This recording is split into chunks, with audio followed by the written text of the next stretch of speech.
భవిష్యత్తులో విద్యార్థులకు అవసరమైనటువంటి ఆలోచనని చంద్రబాబు గారి బాటలో ఇప్పుడు లోకేష్ గారు కూడా తీసుకొచ్చారు. అందులో ఆర్టిఫిషియల్ ఇంటెలిజెన్స్కి సంబంధించి క్లియర్ కట్ నిర్ణయం తీసుకున్నారు. విద్యాశాఖ మంత్రిగా ఉన్నటువంటి నేపథ్యంలో ఆర్టిఫిషియల్ ఇంటెలిజెన్స్ యూనివర్సిటీ ఏర్పాటు చేయబోతున్నట్టు అధికారికంగా ప్రకటించారు.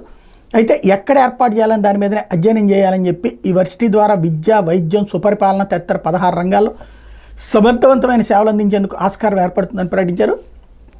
రాష్ట్రంలో ఉన్నత విద్య పనితీరు, ర్యాంకుల మెరుగుదల తదితర అంశాల మీద బుధవారం అధికారితో నిర్వహించిన సమీక్షలో ఆయన ఈ విషయం తేల్చి చెప్పారు. రాష్ట్రాన్ని కృత్రిమ మీద హబ్గా తీర్చిదిద్దాలన్నది ప్రభుత్వ ధ్యేయం. విద్యారంగానికి సంబంధించిన ఏఐ టెక్నాలజీ ద్వారా కేజీ నుంచి పీజీ విద్యార్థులకి స్టూడెంట్ పాస్పోర్ట్ ఇచ్చేలా ఫ్రేమ్వర్క్ రూపొందించాలి. దీని ద్వారా విద్యార్థుల హాజరుతో పాటు వాళ్ళ మేధస్సును అంచనా వేయడానికి అవకాశం ఏర్పడుతుంది.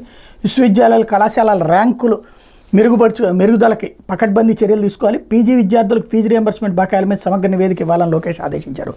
ఒకప్పుడు ఈ సాఫ్ట్వేర్ రంగానికి సంబంధించి ఇట్లాంటిది తొలినాటి అవకాశాన్ని సద్వినియోగం చేసుకుంటూ వేగంగా ఎల్ఎన్టీ టవర్ని పూర్తి చేసి చంద్రబాబు నాయుడు గారు స్కెచ్ వేయడం వల్ల అది కంటిన్యూటీ వచ్చింది. ఇప్పుడు ఆర్టిఫిషియల్ ఇంటెలిజెన్స్ స్టార్ట్ అయిన టైం వేగంగా దీన్ని ఆంధ్రప్రదేశ్లో ఇంప్లిమెంట్ చేయడానికి లోకేష్ వేస్తున్న అడుగులు చాలా మంచి అడుగులు.